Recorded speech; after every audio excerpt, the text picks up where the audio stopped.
Chapter 140. Matt grabbed hold of the dashboard with both hands as Susan Sturgis barreled into Johnson Memorial's parking lot. He flew out of the seat when the wheels of the Cherokee hit the first speed bump and banged his head against the ceiling. He cried out. Susan slammed on the brakes. The Jeep slid slightly to one side on the rain-soaked pavement. She turned to him. Her expression made Matt's stomach churn. Susan was always pale. She wasn't much of an outdoors person, even in the warm weather, but she was as white as sour cream now. There was a look of anguish etched in her features. She appeared to have aged 10 years in the drive from Lancaster. Matt rubbed his head and nodded that he was okay. Susan continued to the parking lot, more carefully this time. Matt decided never to ride with her again without a seatbelt. Jesus, Matt, Susan said, tightly gripping the steering wheel. Her sculpted nails dug into the leather covering. Tell me this is a bad friggin' joke, okay? Matt looked out his window at the hospital room Jeremy destroyed. The plastic covering rippled in the wind. I wish I could, he finally said, choking back a sob. I'd give anything to be able to say that it was. Susan pulled into the parking space in front of the emergency room door. She rested her head on the steering wheel, trying to focus. She would be able to if the world would stop spinning for a minute. It had to. She had to catch up. Somehow it took off without her on the day Ian disappeared. The situation was horrifying. She was barely holding it together. Before she fell asleep this evening, which was odd since she never went to bed early, she knew Ian was at camp. Now she couldn't understand how a week went by and no one realized Ian was missing. From the moment she heard Matt's voice on her voicemail, nothing made any sense at all. Mrs. Sturgis, this is Matt Gardner. I'm at Mike Dougan's house, and I really need somebody right now. No one's answering the phone at my house, and please, Sandy's dead. Jeremy's... Oh, God, Mrs. Sturgis, you've got to come quick. Susan was in bed when her cell phone rang. The television was still on in the living room. She heard the voices of the news channel crew. She wondered why Alex hadn't answered her phone. It was on the table next to him, in the charger. She assumed he fell asleep in his recliner again. He said something about being tired and planned on turning in early, too. It was a fair guess he didn't make it, judging from the space in their bed. Susan wasn't surprised. He took Thomas's death hard. They all did. Please, Sandy's dead. The effort to get out of bed was Herculean. She stumbled into the living room and picked up her phone. There was one call and a voicemail message from Matt Gardner. She listened to it. The words played at the edge of her mind for what seemed an eternity. Her eyelids snapped open when Sean, awakened by the phone and standing in the bedroom doorway, began screaming. Alex was there almost immediately. He scooped Sean into his arms. It was hard enough for her to listen to the words Matt rambled without Alex continually asking, Sue? Where's Ian? Christ, Sue, where could he be? Susan called Matt and told him to stay where he was. She would be right there. She dressed while she tried to tell her husband what Matt told her. It was a waste of time, Susan thought. Alex didn't get past the Sandy's dead part before he crumbled. She wasn't sure if he heard her say Ian might be gone too. Too much of what Matt said didn't make any sense. She ran out the door without her jacket or her purse and leaped into the Cherokee. Are you? Matt began. He swallowed hard and continued. Okay, Mrs. Sturgis? I'm not sure, Matt, Susan replied. Is it true? Are my boys really... Matt laid his hand on her shoulder. Susan sobbed once and gritted her teeth. No, she cried, choking back the tirade of emotions about to overwhelm her. She patted Matt's hand. I won't. God damn it, I won't. Mrs. Sturgis? No, Matt, Susan said. I'm not okay, all right? Matt drew his hand back as if stung. Susan's face cracked down the middle. Oh, God, she gasped. watching a tear roll down his cheek. She wiped it away. I'm sorry. Okay, honey? I'm sorry. I can't believe this is happening. It's okay, Matt sniffled. If I weren't there, I wouldn't believe it either. Susan motioned for him to get out. If it was true and her boys were gone, she had the rest of her life to mourn. Right now, it was time to find out what was going on. As they stepped into the rain, her mind began to free fall. She wasn't sure what happened down on Milliken Road, or how the boys found themselves in the middle of everything, but whatever it was terrible. If the number of police cars and ambulances by the roadblock where she picked up Matt weren't enough to convince her, the burning bodies on Wicked Avenue were. The stench was awful. She thought, where is everybody? There was an isolated person here and there, but in a town like Lancaster, an event of this magnitude should have brought out the entire population. It was a good thing the officers at the roadblock wouldn't let her cross and go down to Mike's house. If Sandy's body was down there... My God, Susan shuddered. What am I going to do? Lyle watched through his daughter's window as Susan and Matt approached the emergency room. Lisa was next to him, asleep in her bed. She breathed evenly. Her bandaged legs stuck out from under the covers. He looked at it. He felt the pain of her infected bite and her wounds. He shook his head. He wasn't going to leave her side for anything after the way he failed her tonight.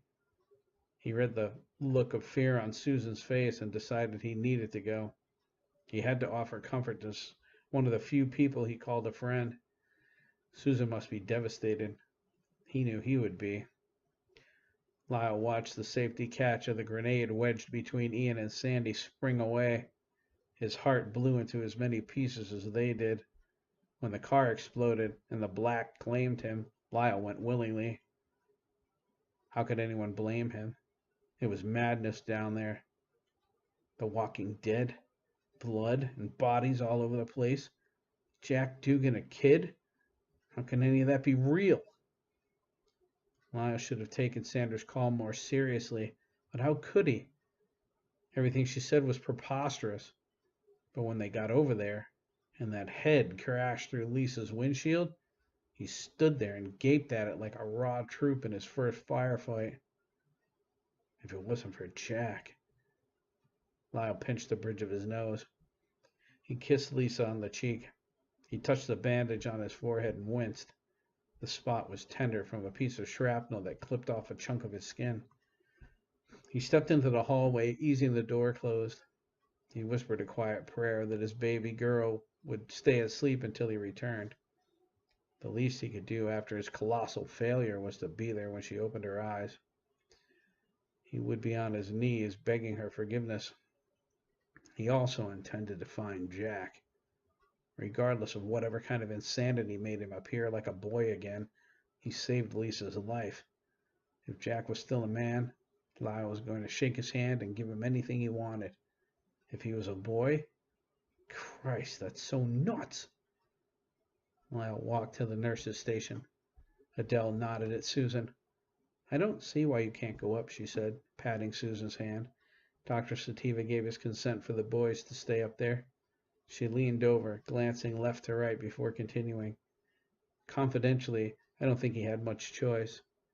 From the look on their faces, I think they would have put the doctor in a room if he tried to force them to leave. Besides, the Downings went up 5 minutes ago to sit with their son. He's in the same room. Thank you, Nurse Weisenberg, Susan replied. Where's Virginia McKee? Adele's face sank.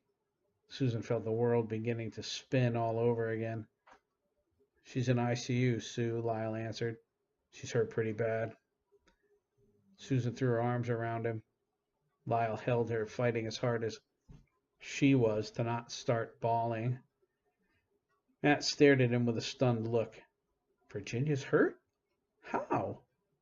A janitor passed with a mop bucket filled with steaming water and bleach. Matt's eyes followed him until he pushed open the door to the examination room. He looked away immediately when he saw the blood covering everything. He shut his eyes, trying to make the image go away. The snarling visage of Ian Sturgis the zombie replaced it. Matt's eyes snapped open. Jesus Christ, Lyle, Susan exclaimed, pushing back from him. What happened here? Lyle frowned, scratching his head. I'm not sure, he replied. I'm going to find out, and when I do, someone's going to die. Too many people are dead already, Matt quietly remarked. He cringed. What's wrong with me? Why am I all of a sudden saying the wrong things at the wrong time? He lowered his eyes from Susan's stunned gaze. I'm sorry. I don't know what's wrong with me. Gardner, Lyle asked, leaning over eye to eye. I was there, remember? For what you went through tonight, a half a dozen other men would have crapped their boxers. Adele gasped. Lyle ignored her. You can go to combat with me anytime. Matt nodded. Let's just hope it isn't anytime soon. Amen, Lyle whispered. He stuck his arm out, motioning toward the elevators. Come on, he said to Susan. I'll walk you up. Hey, Matt exclaimed. Is Lisa? She's sleeping, Lyle interrupted in a drop-the-subject tone. Susan ignored it. Lisa, too? Yeah, he growled. Lisa, too. They walked to the elevators in silence. Matt strategically blocked Susan's view of the examination room. He knew his effort was in vain when she gasped. Matt wished he was as fat as he was tall. Lyle pushed the call button, shifting uncomfortably. He mumbled a string of curses when the elevator failed to appear instantly and headed toward the stairwell. Susan and Matt dumbly followed, ignoring the elevator doors as they opened. Lyle paused in mid-step halfway up to pediatrics. Matt peered around his ample buttocks. Derek sat on the steps, holding his cast, sobbing. Dougie was dry-eyed, but looked very frightened. He sat behind Derek, having slipped away from the waiting room. Matt squeezed around Lyle, dread enclosing his heart. Did something else happen? He remembered Kevin and Cynthia, and almost started to cry with him. Derek? Matt whispered. Derek burst into violent sobs. Matt looked at Lyle and Susan, his eyes tearing. Kevin and Cynthia died too, he whispered. Susan placed her hand on her chest, shock invading her face. Sweet Mother of God, she gasped. She drew Dougie to her, holding him as he quietly wept. They patiently waited while Derek fought for composure. Dougie stopped sobbing. Lyle picked Derek up and held him like a little boy. He looked like one in Lyle's tree-trunk forearms. Derek wiped his eyes. His body shuddered with each deep breath. I had a nightmare, Derek sighed, stifling his emotions. When I woke up, it was real. I know the feeling, son, Lyle said, squeezing him. No, Derek said. You didn't see it all, Mr. Gibbons. Jeremy's a monster. Derek, Matt began. Derek cut him off, his face flushing almost purple. No, he hollered, his face contorting. He's a monster. You were there, Matt. You saw. I could feel him. He was in my mind. Matt opened his mouth to object, but closed it when Derek fell against Lyle's chest, sobbing once more. Susan reached over, leaning with Dougie, and together they rubbed his back. They sat down on the stairs. Susan looked at Lyle first, but he only shrugged. She looked at Matt, her eyes asking every question for her. He debated his answer before finally nodding his head and looking away. Oh, come on, Susan cried, gently rocking Dougie. You don't expect me to believe Jeremy's a monster, do you? Oh, Derek cried. He jumped off of Lyle's lap. Just wait. You'll see. He stomped his bare feet up the stairs, angrily wiping his eyes. He heard them following. He entered the door for pediatrics. I'll show them, Derek thought. When Derek woke up from his nightmare in the room down the hall, he went to find Chris. Now he stood outside the same door he opened 10 minutes ago. He was terrified. Susan walked over to him with a questioning gaze. "Open it," Derek whispered. "I can't." Susan pushed open the door with her rear end. Their jaws fell open at the same time. Jeremy was floating cross-legged above his bed. His eyes glowed midnight blue. Beneath him, scattered like leaves, were Max, Ricardo, Craig, Chris, Jack, Dabney, Keith, and JT. "Come in and close the door." Carson Downing smiled. He sat on Mickey's bed, holding his son's trembling hand. Alberta smiled as they turned toward her husband's voice. He said, "The Lord is at work in here."